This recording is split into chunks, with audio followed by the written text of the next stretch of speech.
بسم اللہ الرحمن الرحیم۔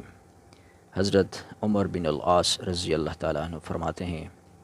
کہ جب اللہ سبحانہ و تعالیٰ نے اسلام کی روشنی سے میرے قلب و دماغ کو منور کیا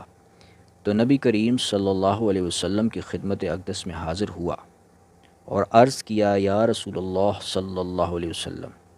لائیے اپنا ہاتھ آگے بڑھائیے، میں آپ صلی اللہ علیہ وسلم سے اسلام کی بیعت کرتا ہوں۔ آپ صلی اللہ علیہ وسلم نے یہ سن کر اپنا ہاتھ جب بڑھایا تو میں نے اپنا ہاتھ کھینچ لیا،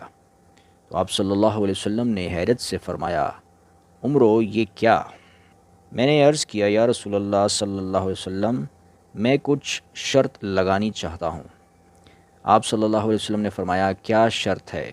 میں نے عرض کیا، میں چاہتا ہوں کہ میرے ان تمام گناہوں کو مٹا دیا جائے جو میں نے اسلام سے پہلے کیے تھے۔ آپ صلی اللہ علیہ وسلم نے فرمایا، اے عمرو،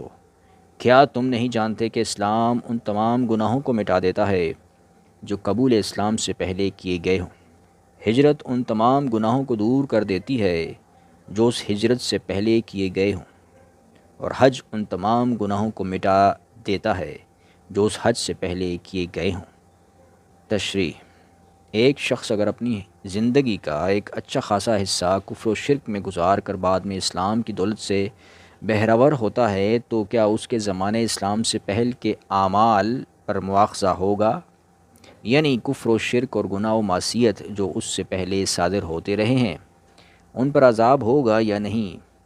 اس حدیث نے اس مسئلے کو صاف کر دیا کہ اسلام کی روشنی پہلی تمام تاریکی کو، خواہ وہ کفر و شرک کا اندھیرا ہو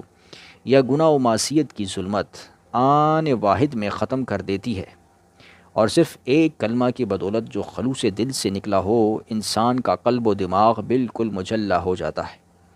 نہ وہاں شرک کی ظلمتوں کا کوئی نشان رہ جاتا ہے اور نہ گناہ معصیت پر عذاب کا کوئی خدشہ۔ لیکن اتنی بات جان لینی چاہیے کہ بخشش اور مغفرت کا تعلق ذنوب اور گناہوں سے ہے، ان حقوق کے ساتھ نہیں ہے جو قرض، امانت، عاریت اور خرید و فروخت کے سلسلے میں اس کے ذمہ ابھی باقی ہیں، کیونکہ اسلام ان مطالبات کی ادائیگی کو معطل نہیں کرتا جن کا تعلق حقوق العباد سے ہے، بلکہ اسلام لانے کے بعد بھی اس پر لازم رہے گا کہ وہ ان مطالبات کی ادائیگی کرے جو اس پر اسلام لانے سے پہلے واجب تھے۔ البتہ اس حدیث کے تحت ایسے حقوق العباد آ سکتے ہیں جو زنا، چوری اور قتل و غارت گری کی صورت میں اس زمانے اسلام سے قبل ناحق ضائع کر دیے گئے تھے۔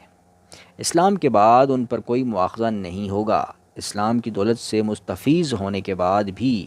چونکہ ایک مسلمان سے بتقاضۂ بشریت گناہ سرزد ہو سکتے ہیں، اس لیے ان کے کفارہ کے لیے اس حدیث نے حج اور ہجرت دو ایسے عمل بتا دیے ہیں کہ اگر یہ دونوں کام اپنے تمام شرائط کے ساتھ پورے کیے جائیں تو یہ حقوق اللہ کے لیے کفارہ بن جائیں گے۔